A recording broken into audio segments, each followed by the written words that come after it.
physiotherapy abroad.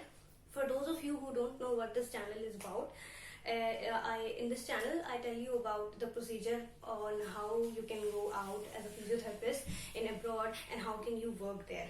Because guys, physiotherapist is a healthcare professional and you have to prove your proficiency in your profession because you're a healthcare professional. So that's why you have to give particular exams in different countries. So in this channel I help you and I tell you the procedure how you can be a physiotherapist in different countries. So in my previous video I talked about how you can be a physiotherapist in Canada. In this video I'm gonna tell you about what is the procedure of being a physiotherapist in Canada in deep.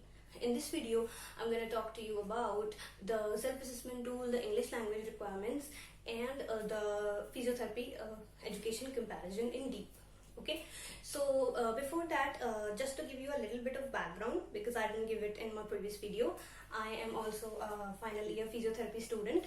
I'm doing my bachelor of physiotherapy from Amity University, Noida. Okay. Oh, and thank you guys for liking and subscribing my channel and sharing my video as much as you can. And also, please also share this video as much as you can, as much as possible. And if you haven't subscribed my channel, please subscribe it. Down there, press the bell button, the red subscribe button, and subscribe it so that you will get a notification when another of my video come on. Okay, so guys, before starting the video I want to tell you that I have to look into my notes which is here, because the thing that I'm gonna tell you, it's a lot, and just so that I won't forget anything, so I have to look here. So I'm sorry if I get a little bit of distracted. Okay, so in this video I'm gonna tell you about the English language exam and the self-assessment tool and the physiotherapy education comparison. Okay, let's get started with before any of this thing, guys, I'm going to tell you what is exactly CAPR. Now CAPR is a mediator between College of Physiotherapists in particular territories in Canada and between us, the international applicants. Now to get a particular license to work in a particular territory, you have to get the license from the college which is present there, which provide you license. Yes, you can practice there. Now college is not that like a college that like we study on. It's a different type of college which provide licensure to physiotherapists. Now what happens is they don't have to go through the hassle, so they will give the responsibility to CAPR so that they will get through the hassle and they will take the international applicants and they will take their test and they will evaluate their credits so that they don't have to get through the hassle. So basically CAPR is a mediator, but at the end the college decides that whether this applicant who has this score in written exam and clinical exam and credits evaluation will get a license or not. Okay, so let's get started with the English language requirement. Now, English language requirement, Canada is a country in which two languages are spoken very much, which is English and French. Now, English, basically French, I don't have any idea about French, but yes, you can also prove your proficiency in French and you can get passed on to the next step. And the other exam that are English language exam are IELTS, TOEFL and CAN test. CAN test is Canadian English test, which you can also give. So you have to get a score of band 7 in IELTS in every aspect: speaking, writing, listening, and and reading, all four of them.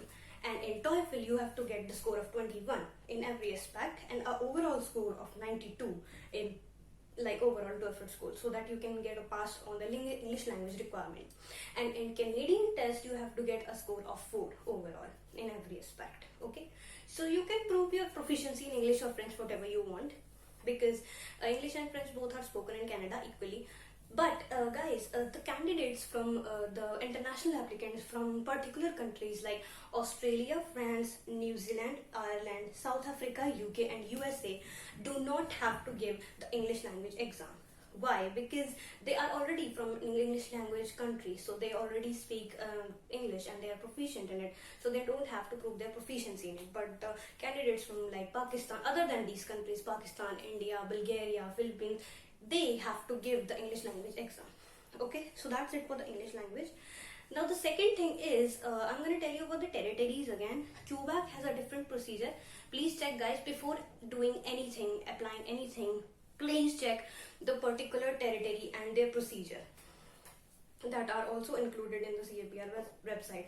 I'm gonna put the link in the description box, a particular on the CAPR website where are the territories mentioned. So I think overall the procedure of every territory is same, but Quebec has different. I think Quebec, in majority of people in Quebec speak French, so they are proficient in French. So they want applicants to be proficient in particular French language.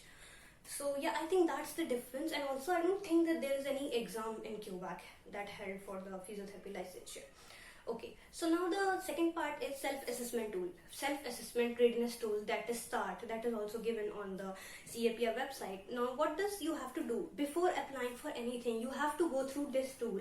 This will help you to know what is the life of a Canadian physiotherapist, what they do, what is the hassle they go from, what is their moral ethics, what are their codes, how do they practice, what does they know, what are their studies, like what is their life overall. Okay, so there is in the last there is a questionnaire in which they will ask you questions about like whether you can diagnose a patient, whether you can like make a patient who is not doing exercises and let him do exercise, like that. So they will basically like ready you for the Canadian physiotherapy, like how physiotherapy is done there.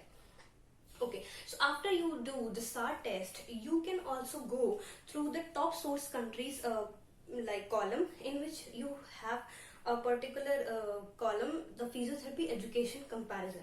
Now what happens in it is that for example, I'm from Amity University. Okay, so if my senior some 7 or 8 years ago like went there and credit and get onto the credit evaluation process, so if he get passed for on the credit evaluation process, so what they do is they save the data of that particular person, not like in a particular person, but yes, someone, an applicant came from there, from that university and that institute, and yes, his education was given a green band and his supervised clinical hours was given a blue band or something, so like that.